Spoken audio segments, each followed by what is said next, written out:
Assalamualaikum warahmatullahi wabarakatuh.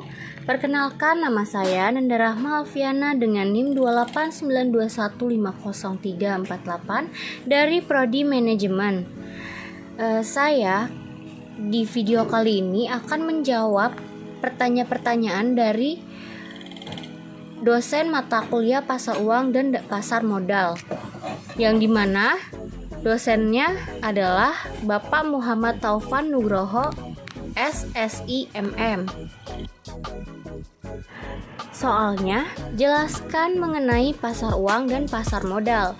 Apa perbedaan, kelebihan, dan kekurangan dari keduanya. Lalu yang soal kedua ada jelaskan tentang dana internal dan dana eksternal. Apa kelebihan dan kekurangan dari masing-masing sumber tersebut.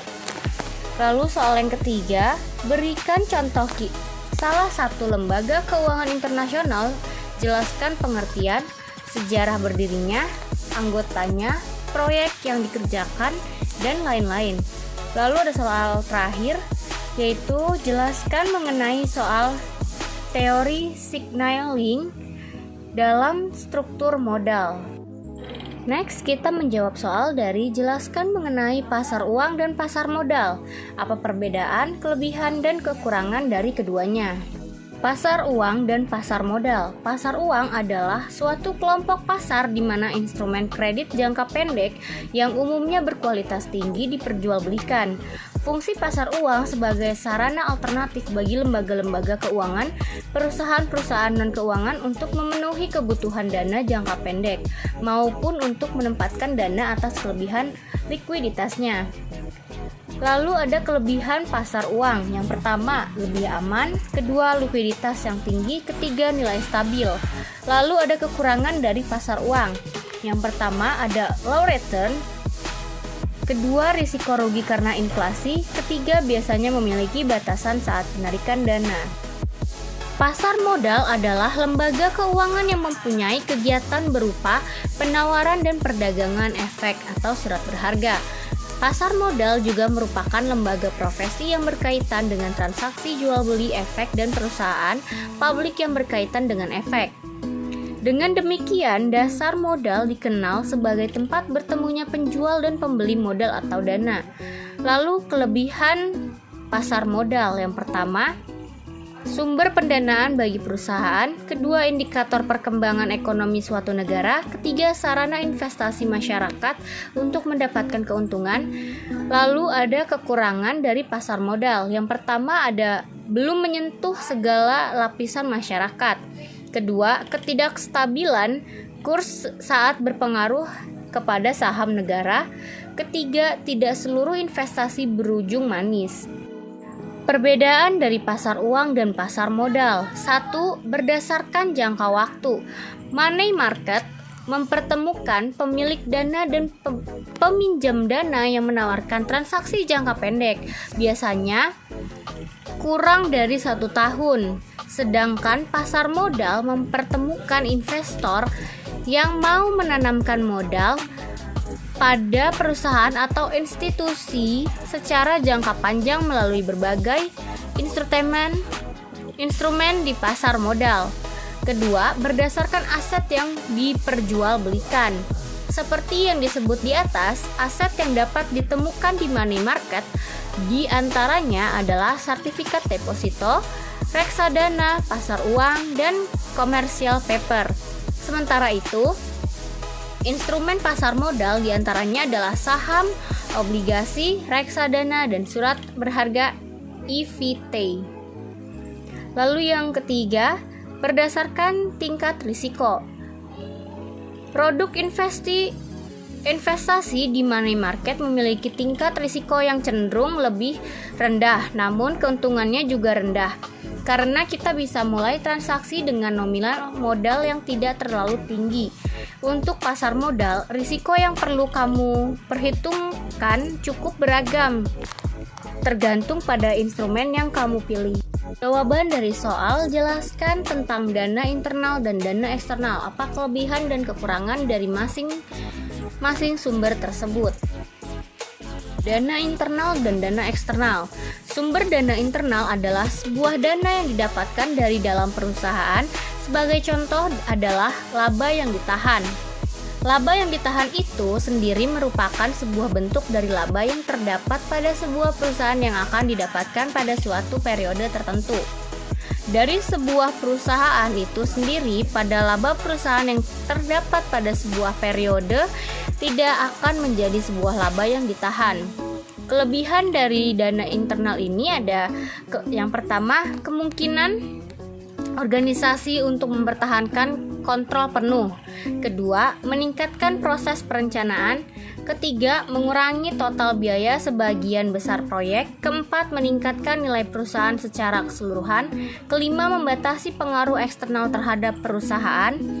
Keenam, tawarkan beberapa sumber untuk uang tunai yang Anda butuhkan. Ketujuh, tidak memerlukan pengeluaran saham tambahan.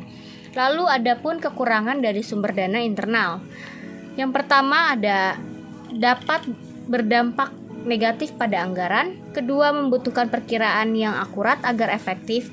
Ketiga, mungkin memiliki lebih sedikit manfaat pajak bagi organisasi.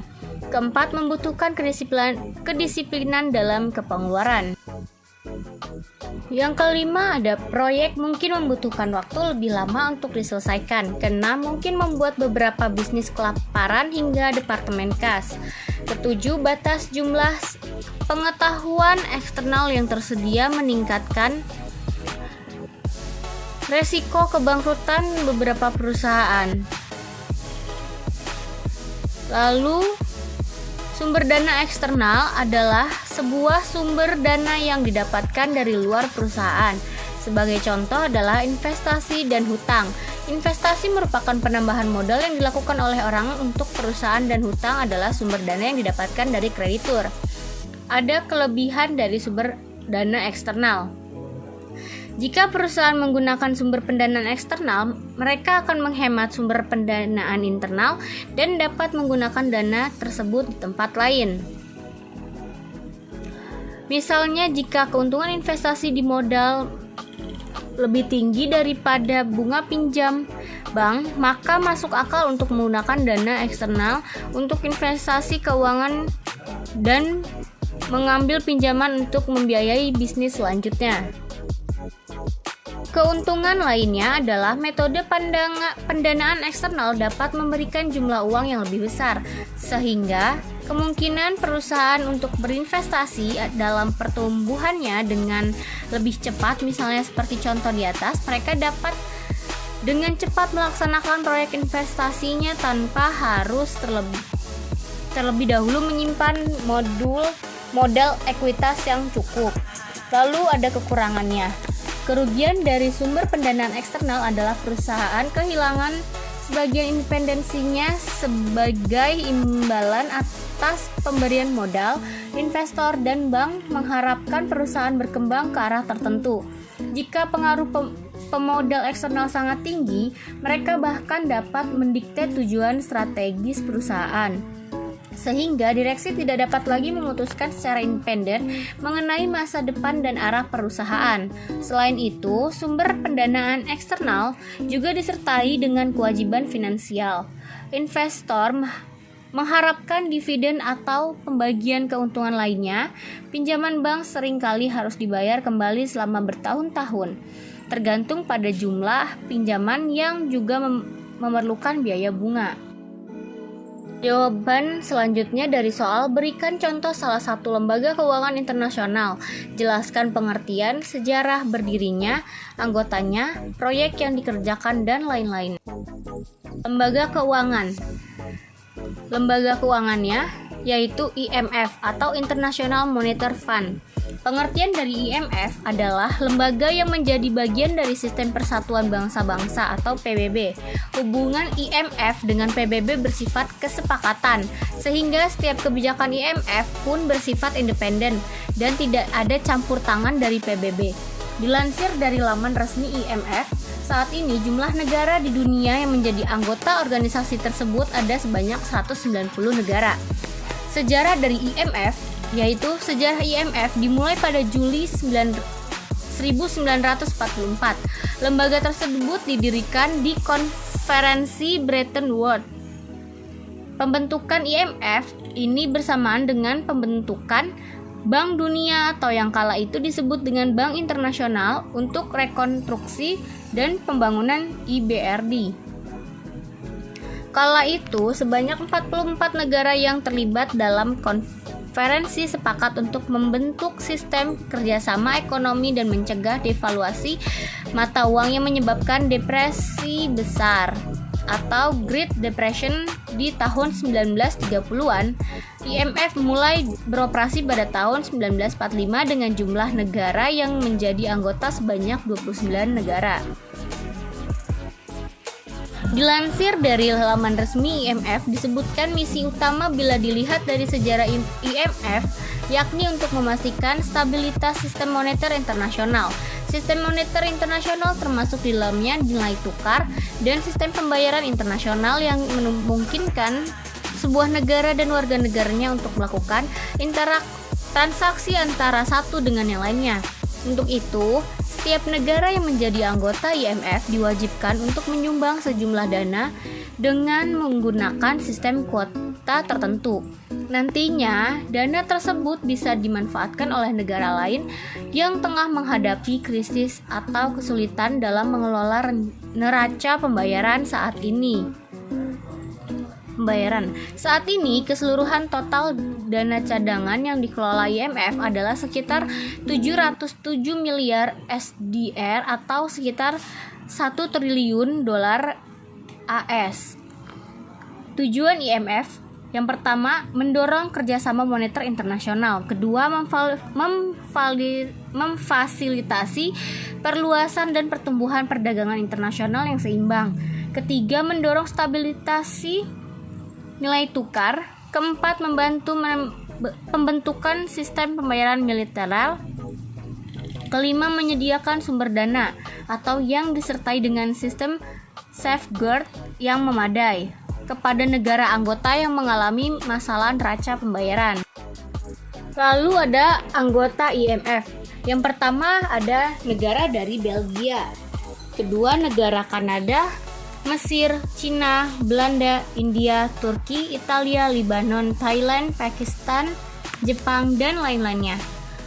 Lalu ada proyek yang dikerjakan oleh IMF. Yang pertama, penandatanganan Head of Agreement atau HOA, proyek kerjasama pemerintah dan badan usaha sistem penyediaan air minum di Semarang.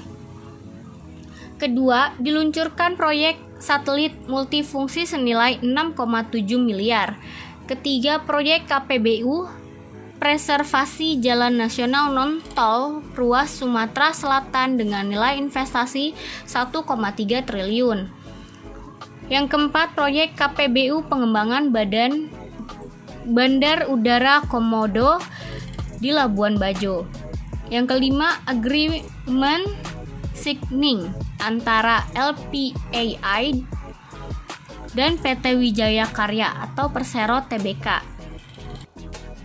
Lalu, jawaban soal yang terakhir, jelaskan mengenai teori signaling dalam struktur modal. Teori sinyal memberikan gambaran bahwa sinyal atau isyarat merupakan suatu tindakan yang diambil manajemen perusahaan yang memberi petunjuk bagi investor tentang bagaimana manajemen memandang prospek perusahaan. Teori ini mengungkapkan bahwa investor dapat membedakan antara perusahaan yang memiliki nilai tinggi dengan perusahaan yang memiliki nilai rendah. Brigham dan Houston 2013 halaman 31.